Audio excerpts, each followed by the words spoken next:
प्रत्येक वर्षी शिमग्याच्या धामधुमीत संकासूर येतो, पण त्यामागे असतो तो एक कलाकार. पण हा मुखवटा घालणाऱ्या मागची माझी खरी ओळख कुणाला ठाऊक?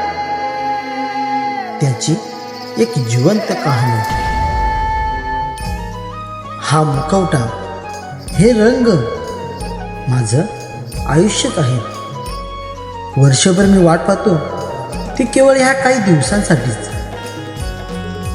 संकासुराची भूमिका ही फक्त अभिनय नाही, ही एक जबाबदारी आहे, गावच्या परंपरेची आणि श्रद्धेची.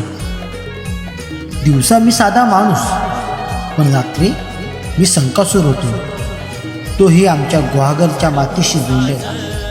मी वेदांचे ज्ञान सामान्य लोकांमध्ये वाटले, म्हणून विष्णूने देवांच्या विनंतीवरून माशाचा अवतार घेतला आणि माझा वध केला. पण मी शंकात लपल्यामुळे आणि माझ्या डोक्यावरती शंकूच्या आकाराची टोपी असल्यामुळे मला शंकासूर असं नाव देण्यात आलं. मी एक असुर असून सुद्धा कोकणात मला देव मानलं गेलं. मला नवस बोलला जातो.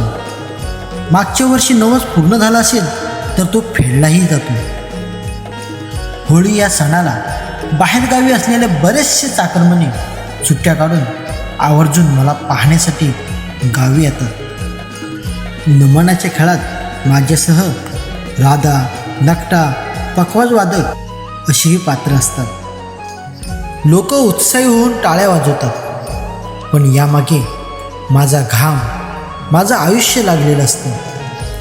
पण कोण विचारतो की यामागे किती मेहनत आहे? जग विचारतं की तू कोण आहेस? मी अभिमानाने सांगतो, मी गुहागरचा संकासूर आहे. ही परंपरा, हे नाटक माझ्या रक्तात आहे.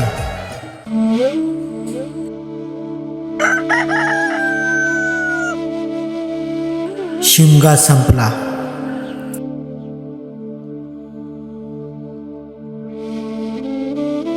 पण आमची पिढ्यानपिढ्या चालत आलेली ही रूढी, परंपरा आम्ही कधीच संपू देणार नाही, कधीच संपू देणार नाही, कधीच संपू देणार नाही.